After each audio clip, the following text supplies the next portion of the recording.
Hey, Bri here. Today we're talking about preventing workers' comp lawsuits. Did you know that there are actually steps that you can put in place today to prevent a lawsuit months from now?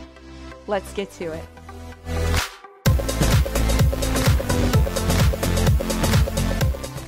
Hello, and welcome to this episode of the Safety Geek. I am so glad that you've decided to join me here today.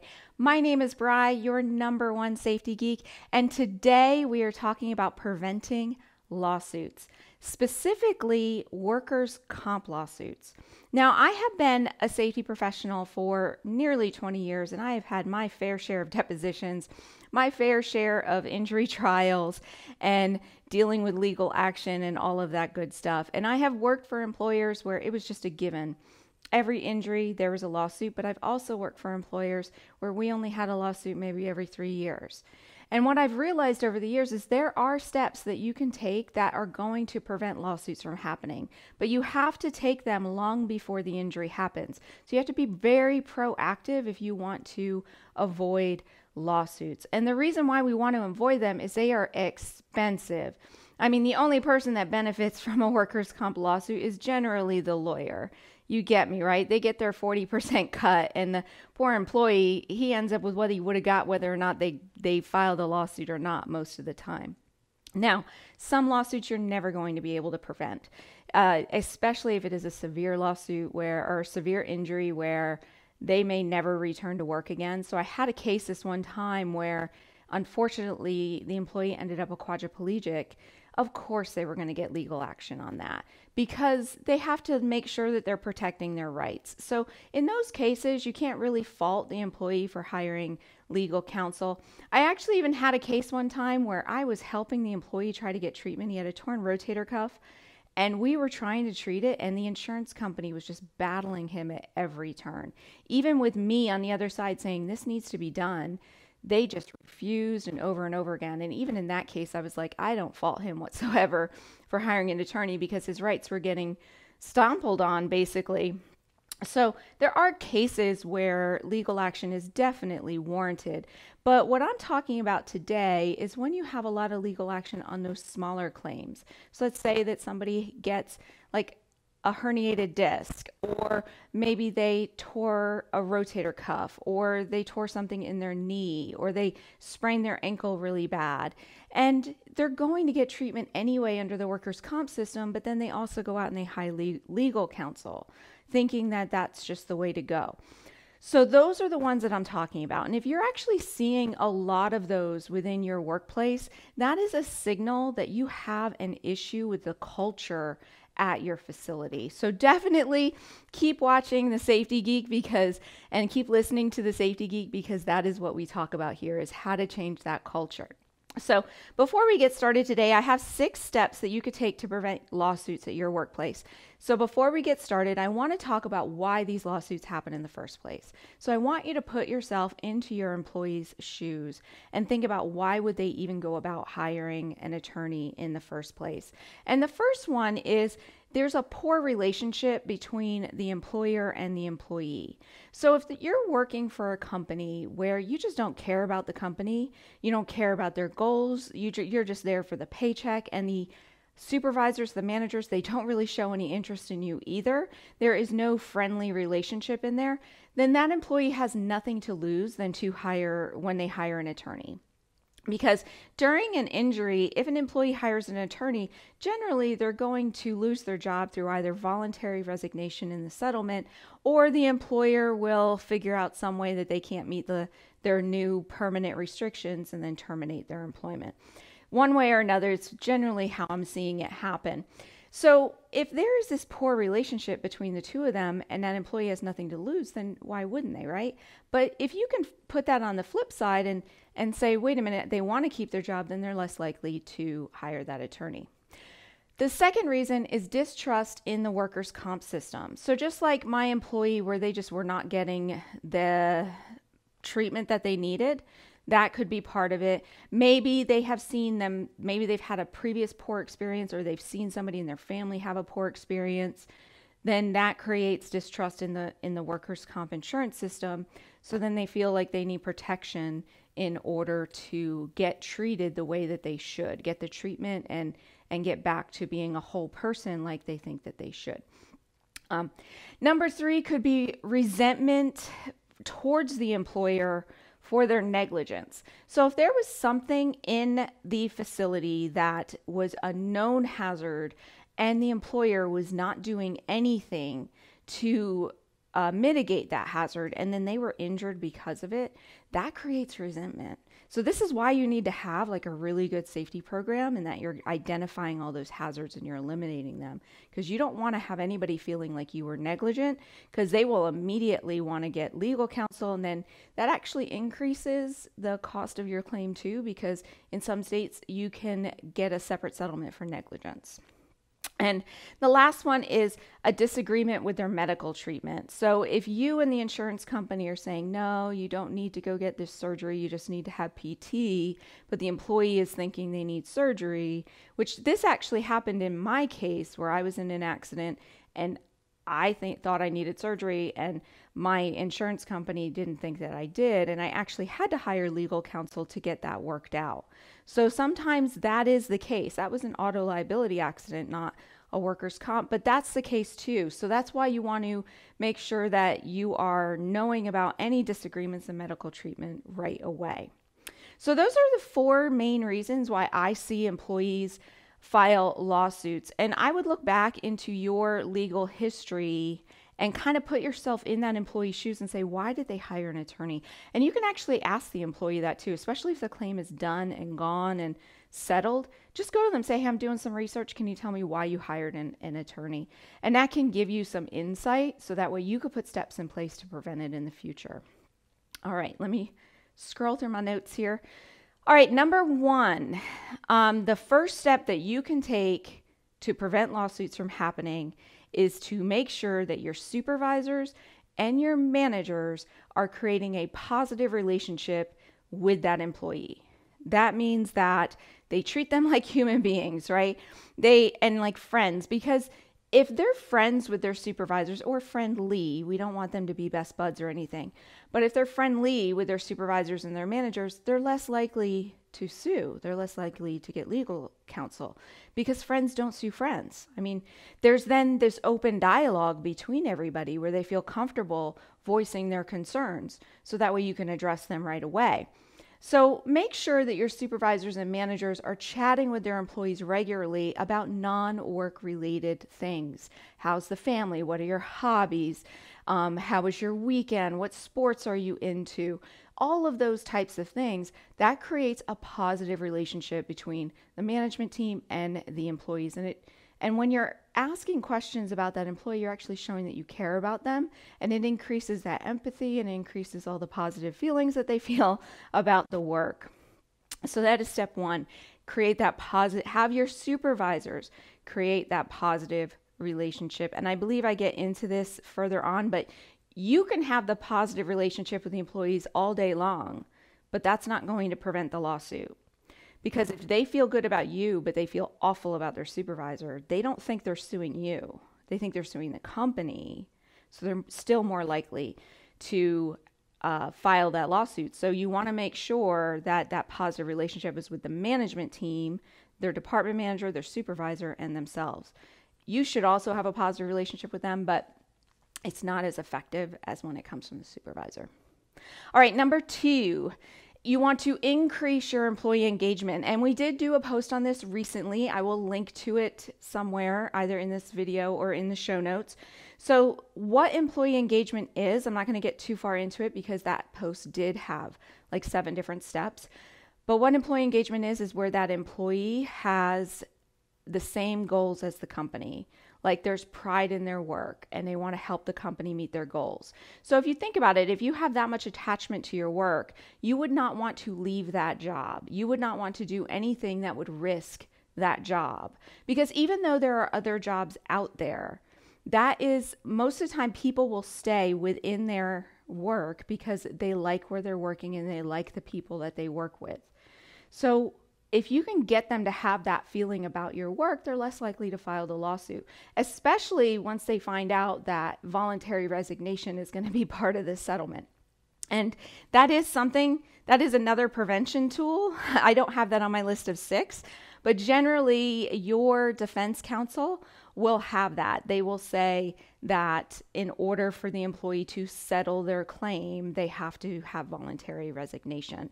They can continue working if they don't settle, right? They just go through the paces, but generally that's what you'll see. So that's a deterrent too, but that's kind of like a reactive deterrent, not a proactive one. All right, number 3, enforce your policies consistently. I cannot stress this enough. So when I go into facilities and I'm doing audits, a lot of times what I'll see is during the accident, they found that the employee wasn't following the procedures, so then they write the employee up. And then when I actually look at it further and say, how many times has an employee not followed this procedure and not been injured? And then when I look at those, I go, did you write them up? And they didn't. So they're only getting written up if they're injured. So this creates an inconsistency in your policy enforcement, which ends up creating like a feeling of unfairness. Maybe you're showing favoritism to some people because of it, and it just increases discrimination and all of that good stuff. So you need to enforce your policies consistently. And I do have a podcast about accountability, so I would definitely recommend checking that out.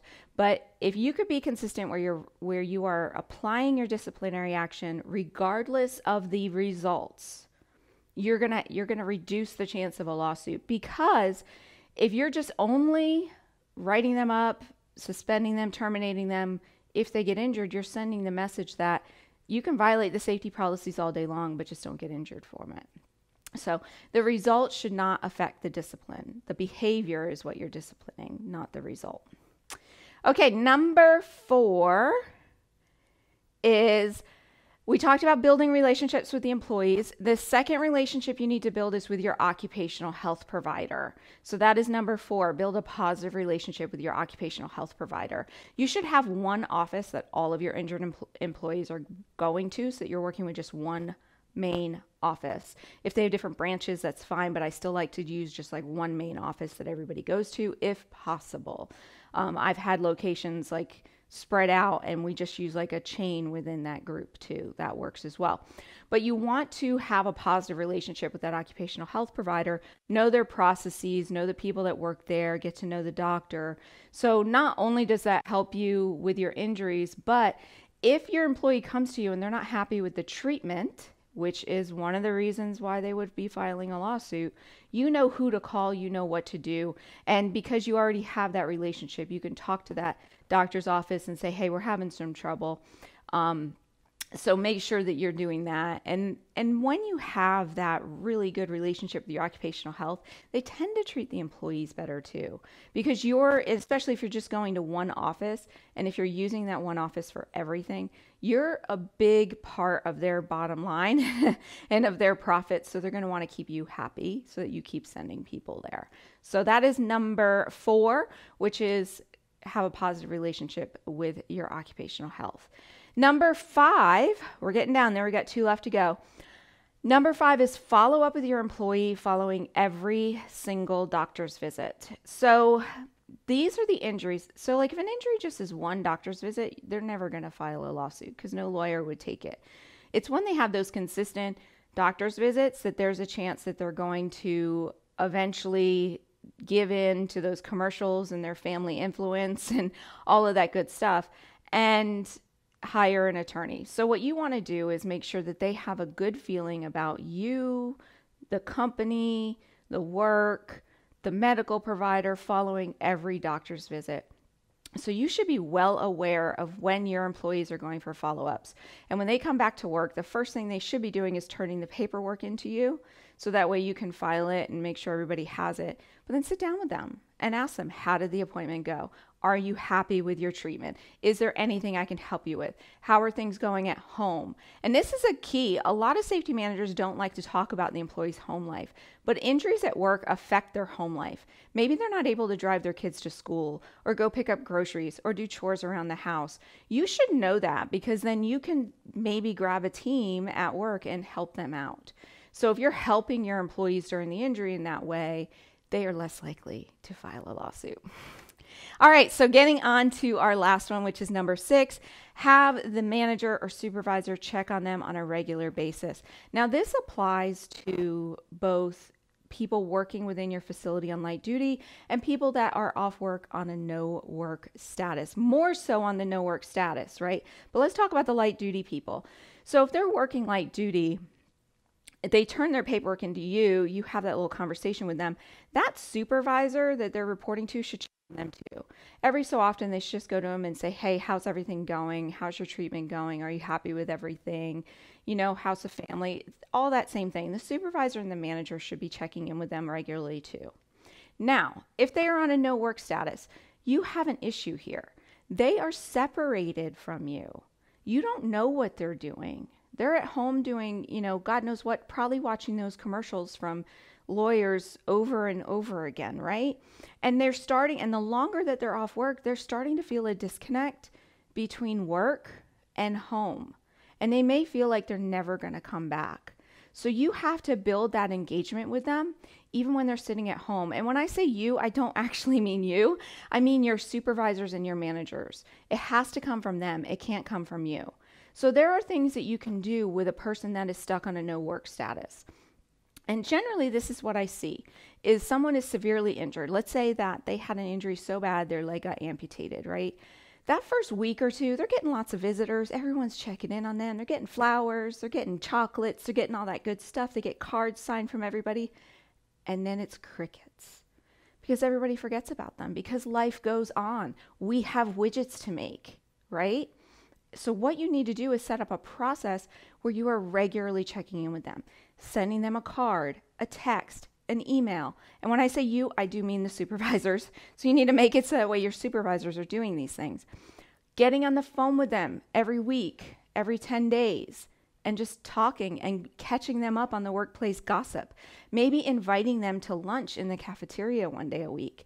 Whatever, you want to increase their engagement in work and let them know that you are excited to have them come back to work. So if they know that there is light at the end of their tunnel, they are less likely to hire an attorney. Now, granted, if it's an amputation, they're probably going to hire an attorney. But let's say that they were laid up with a herniated disc because they just had back surgery. They're coming back to work. So keep them engaged with the work by checking in with them regularly. And it's a friendly chat. It's, hey, this person did this or this person did that. And then maybe go visit them every so often. Do what you would do for a friend. Treat them like a friend and they will treat you like a friend, and friends don't sue friends. Okay, my friend, don't sue me either. So anyway, okay, my friend, those are the 6 steps that you should be taking to prevent workers' comp lawsuits.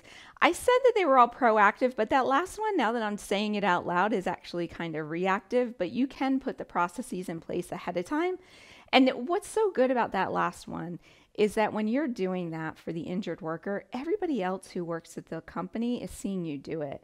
And it increases engagement with them for your company. So anyway, remember, it has to come from your management team, not you. And this is where I want you to put yourself in their shoes.